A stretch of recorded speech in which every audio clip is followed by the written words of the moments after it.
এই বিষয়ে time constraint না করে আমরা আমাদের বক্তব্যটা যেন উপস্থাপন করতে পারি সেজন্য আপনার অনুমতি প্রার্থনা করছি।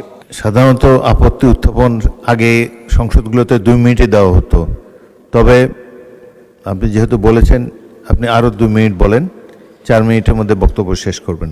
আমরা এই সংসদে বিভিন্ন বিষয়ে প্রশংসা, এই সংসদে বিভিন্ন বিষয়ে অনেক সময় অপচয় হয়, কিন্তু জাতির সাথে সবচেয়ে গুরুত্বপূর্ণ বিষয়ের আমাকে যে 2 মিনিট সময় দেওয়া হয়েছে এটি অপ্রতুল।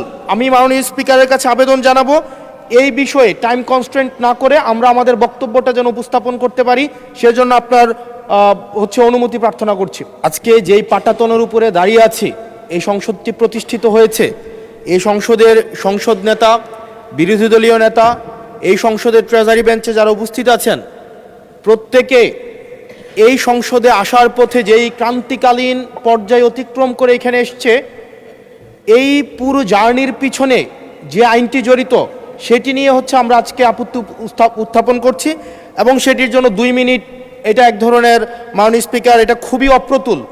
আমরা এই সংসদে বিভিন্ন বিষয়ে প্রশংসা, এই সংসদে বিভিন্ন বিষয়ে অনেক সময় অপচয় হয়, কিন্তু জাতির সাথে সবচেয়ে গুরুত্বপূর্ণ বিষয়ের আমাকে যে 2 মিনিট সময় দেওয়া হয়েছে এটি অপ্রতুল। আমি মাননীয় স্পিকারের কাছে আবেদন জানাবো এই বিষয়ে টাইম কনস্ট্রেন্ট না করে আমরা আমাদের বক্তব্যটা যেন উপস্থাপন করতে পারি সেজন্য আপনার অনুমতি প্রার্থনা করছি। মাননীয় সদস্য, সাধারণত আপত্তি উত্থাপন আগে সংসদগুলোতে 2 মিনিটে দেওয়া হতো, তবে আপনি যেহেতু বলেছেন আপনি আরও 2 মিনিট বলেন, 4 মিনিটের মধ্যে বক্তব্য শেষ করবেন।